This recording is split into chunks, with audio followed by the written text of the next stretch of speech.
It's October 5th, 1892. In the far southeastern corner of the still young state of Kansas sits the small town of Coffeyville. It's a dusty, loud, no-nonsense place with about 2,000 residents, most of whom own at least one firearm and very little patience. The streets look like they're straight out of a movie classic, Wild West. You've got wooden storefronts, hitching posts, horses tied up outside saloons, and a strong sense that if trouble shows up, it's going to be dealt with personally. And nothing says Wild West quite like a good old-fashioned bank robbery. Right now, in the middle of broad daylight, the infamous Dalton Brothers are about to make their move. The plan is beautifully simple. Step 1, walk into the bank. Step 2, take the money, clean, efficient, foolproof. No, says Grat Dalton, the oldest brother and the group's unofficial leader. That's boring. If they're going to do this, they're going to do it big. They're going to do something legendary, something that puts them above Jesse James himself. Why rob one bank, Grat asks, when we can rob two? A reasonable concern is raised immediately. You do realize there are only 5 of us, right? Grat just waves it off. The banks are directly across the street from each other.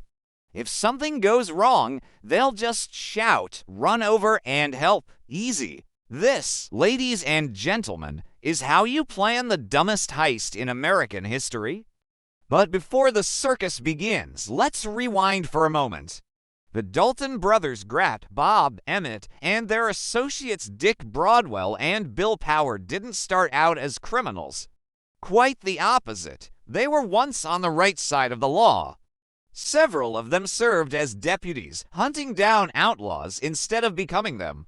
Their older brother, Frank Dalton, was even a respected U.S. deputy marshal. That is, until Frank was shot and killed while trying to arrest a group of whiskey runners. After that, something in the younger brothers snapped. They looked at the badge, looked at the danger, looked at the pay, and collectively decided, yeah, no, it turns out that chasing criminals pays terribly. Being one, however, a much better business model. So the Daltons switched sides. They became train robbers, cattle rustlers, and professional headaches all across the Midwest. Their names ended up on wanted posters. Their reputation grew. And eventually, they started believing their own legend, which brings us right back to Coffeyville.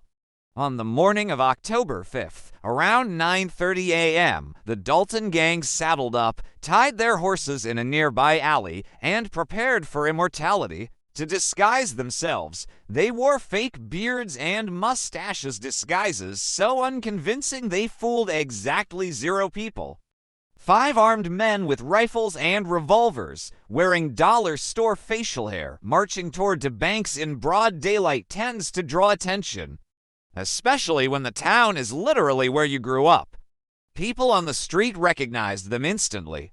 Nice beard, Bob. Love the mustache, Emmett. Within seconds, everyone knew exactly what was happening. Word spread like wildfire. The Daltons were robbing the banks. And this is a really important detail back then. There was no deposit insurance. If the gold was stolen, it wasn't the bank's problem. It was the town's problem. So, to the people of Coffeyville, this wasn't just a robbery. It was personal. Citizens poured into the streets. Someone asked the obvious question, anybody got a gun? Conveniently, there was a hardware store right next door fully stocked with rifles, shotguns, pistols, and ammunition. Within minutes, townspeople armed themselves and formed an angry, determined mob. It was on. Meanwhile, the Daltons had no idea. The plan split them into 2 groups. Bob and Emmett went into the First National Bank. Across the street, Grat, Dick, and Bill entered the Condon Bank. Inside the Condon Bank, things immediately went wrong. The vault was open, but the gold was locked inside a secondary safe. The bank manager claimed it was on a 10-minute time lock. That was a complete lie, but the Daltons believed him. So instead of checking, forcing it, or leaving, they decided to wait, 10 minutes. As gunfire started echoing outside and the street went eerily quiet.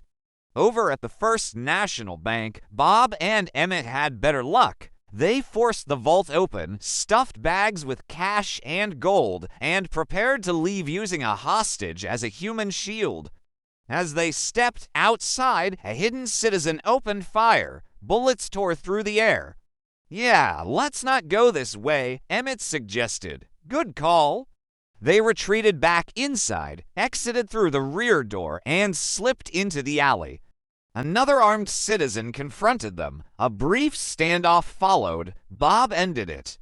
The brothers reached the end of the alley and peeked out. What they saw was chaos. Across the street, the Condon Bank was being absolutely lit up by gunfire. Dozens of armed townspeople were unloading everything they had into the building. Back inside that bank, Grat's group was finally realizing the situation was bad. Very bad. Bill had already been shot in the arm and was bleeding heavily. "Screw the gold," Grat yelled. "Grab what you can and run." They burst out of the side door, firing wildly. The crowd scattered just long enough for them to reach their horses. At the alley's end, the two groups finally met up. And then everything collapsed. The townspeople caught up. Rifles cracked. Shotguns thundered. Bob Dalton was hit in the head, then the heart, dead instantly. Bill Power tried to mount his horse and was gunned down.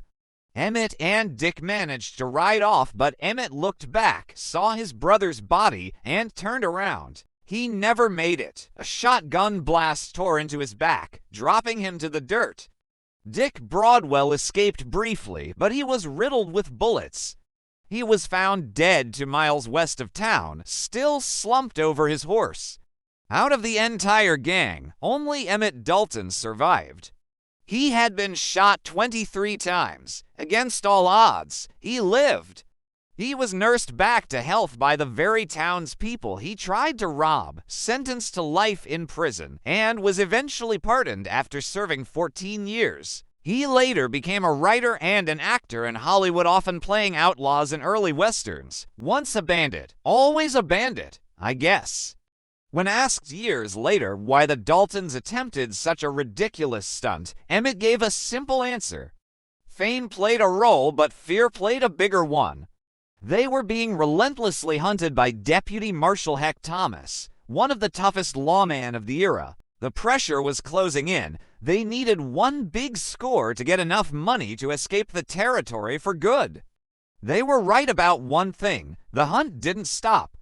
Bill Dalton, the last surviving criminal brother who wasn't part of the raid, was eventually tracked down and killed in a shootout with lawmen. And so the Dalton gang met its end in Coffeyville, not with glory, but with chaos, overconfidence, and one of the worst plans ever conceived. Which leaves us with one final question. What must their mother have thought? I can only imagine. Bloody children, thanks for watching. If you enjoyed this piece of Wild West history, make sure to hit that subscribe button and ring the bell so you don't miss our next video. See you next time.